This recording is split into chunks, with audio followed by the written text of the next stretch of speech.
Voy, qamab qo'ygan ana. Yo'q, nima bor, ular bizani ushlashga haqqi yo'q-u. Chiqarib yuborsa bo'lardi.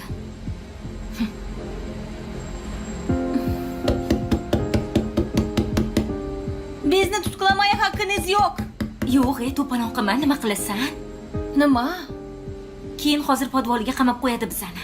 Qatta qamiydi, jinnimisan? Haqqi yo'q qamashga. Bizni bırak. Biz hırsiz değiliz. Onlar bizni kandırdı. Sizin hakkınızda şikayet var. Sizi orada tutmak zorundayız. Bizni uygunsuz rasm olma mecbur ettiler. Firma sahibi gelene kadar sizi orada tutmak zorundayız. Firma sahibi geldikten sonra şikayetini geri alırsa sizi buradan çıkartabiliriz.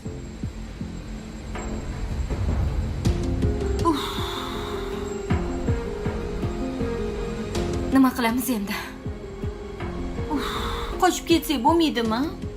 Qoch. Ana eshik ochuv, chiqib qochib bemalol.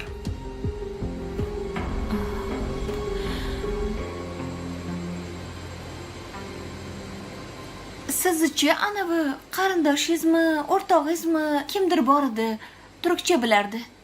Ularga telefon qiling. Telefoningni berib tur. Ber, telefon qilaman.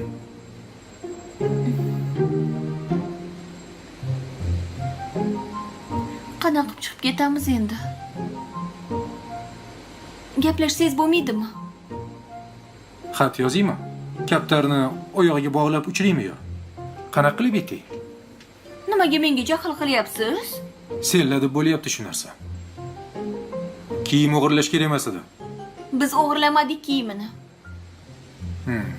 Zato kiyimimizni tashlab ketdik o'rniga. Endi anonskisi nima deydi? Jarima soladimi? Yo'q. Kiyiminglar qimmat ekan, bizaniki arzon edi deb pul tashab ketadi yana.